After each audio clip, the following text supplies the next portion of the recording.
Hello everyone, in this episode we are going to be going through asynchronous counters. So I've already gone ahead and prepared a circuit diagram for a D-type asynchronous counter. So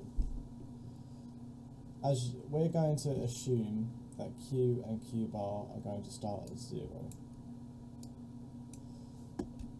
and so if Q and Q bar is Q is 0, Q1 is 0, Q2 is 0, then Q bar 1 will have to be 1 and Q bar 2 will have to be 1.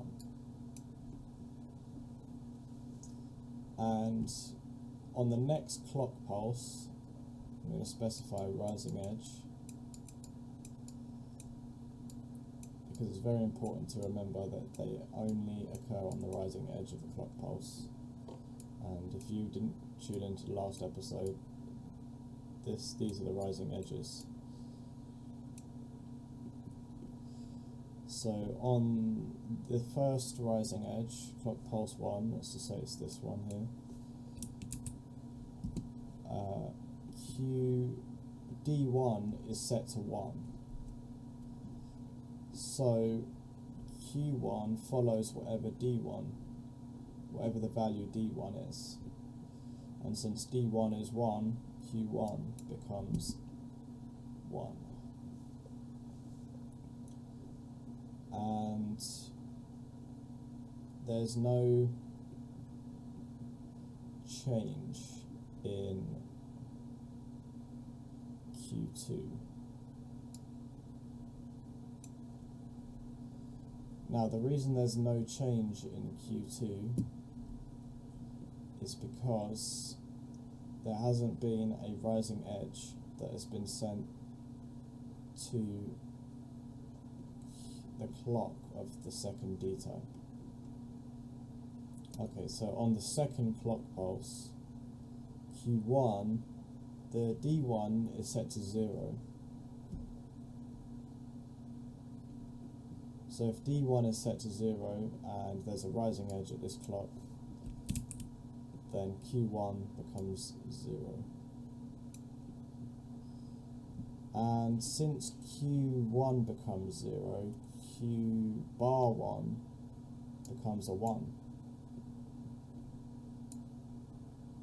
And since it becomes a 1, it sends a clock pulse to the second flip-flop.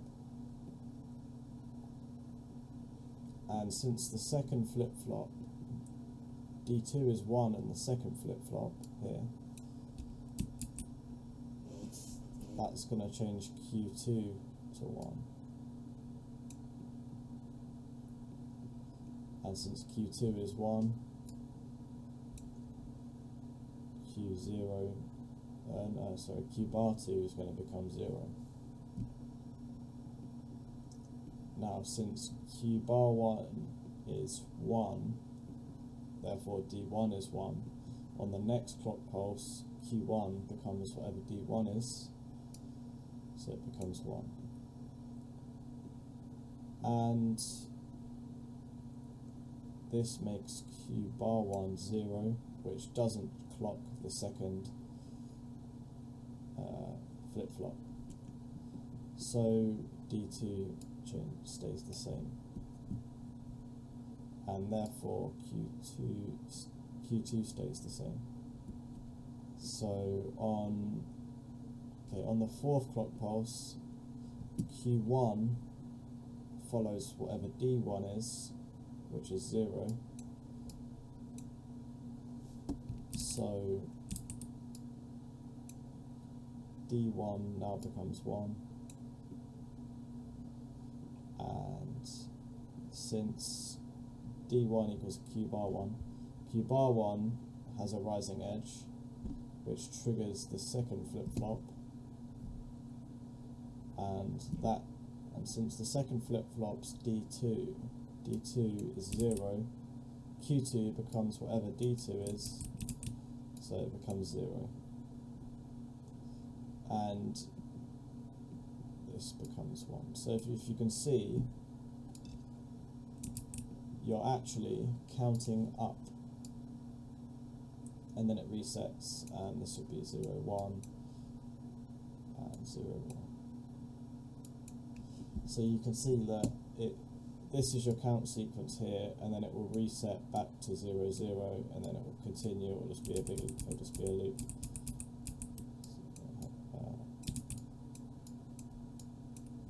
So these two are the same as these two, because it just cycles. But you're counting up because you've got 0, 0, 0, 1, 1, 0, 1, 1. That's counting up in binary. So if I were to draw the timing diagram for that,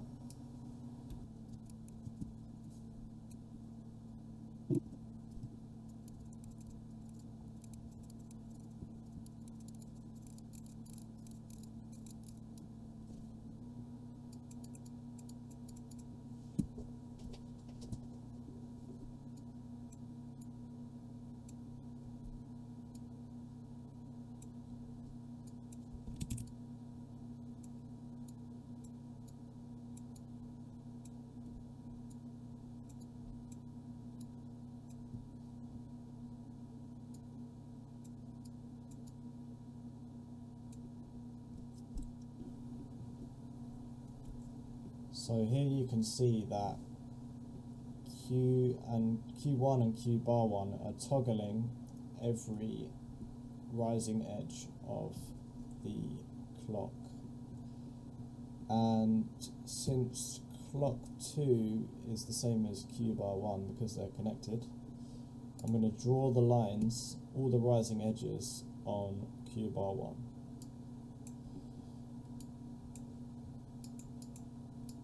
I'm going to mark them in blue so we can see them better. So Q2 is going to start at 0 like Q1 is, and Q bar 2 is going to be the opposite, and it's going to stay the same until there's a rising edge at Q bar 1, or on the clock, second clock, this one here. So that's going to become that, and then it's going to stay the same until there's another rising edge.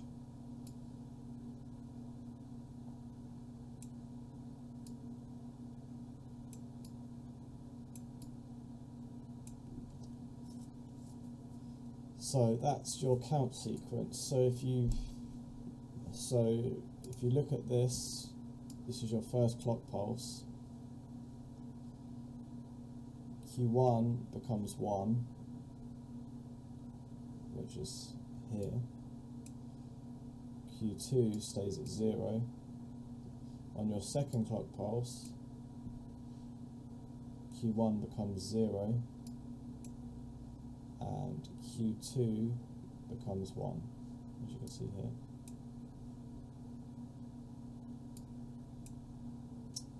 On the third clock pulse, Q1 becomes 1, and Q2 stays at 1. And then on the fourth clock pulse, Q1 becomes 0 and Q2 becomes 0, and it will repeat, as you can see. So that's your timing diagram. And if you notice, if you've ever noticed on a up count, binary up count in a truth table, your first bit will always be 0, 1, 0, 1, 0, 1. Your second bit will always be 0, 0, 1, 1, 0, 0, 1, 1. Your third bit will be 0, 0, 0, 0, 1, 1, 1, 1. Your fourth bit will be 0, 0, 0, 0, 0, 0, 0, 0, and then it'll become 1. So it basically, you'll have 2 to the 0 inputs. For the first bit you have 2 to the 0, so it will toggle every 1 pulse. On the second bit you have 2 to the 1, so it will toggle every two pulses. So that's that. It goes 1, 2, and then it will toggle. 1, 2, toggle. And on your third bit you have 2 to the 2, which would be 4, so you'll have 4 pulses before it toggles, and then it continues going, and it will just go on for however many bits you have. So if you extended this circuit and just kept copy and pasting these flip-flops, you could have an infinitely long chain of counters of flip-flops which will count up if they were configured like this. But that's not very good, because the problem with asynchronous counters is that because every logic gate has a delay of say around 10 nanoseconds, if you're running these at high speed, the delays stack up, because if you had like 10 of these, then the delay would stack up and it would just throw all of these off time, all of the preceding ones off time. No, all the succeeding ones off time. So you don't, that's why synchronous counters are better, which I'll go on to in my next video. But asynchronous, all it actually means is the clocks aren't connected together. The clock is made up of something else. So in this case it's Q bar of this flip-flop is the clock of this one. In a synchronous counter, you'll have multiple D types or T flip-flops, and the clocks will all be connected, and it will just continue on, and like. So that's what I'll cover in the next video. So thank you for watching. I know this one was a bit of a drag, but it's important to know. And I'll go, in my next video, I will go on to T-type asynchronous counters, and then in the one after that, I will do synchronous counters.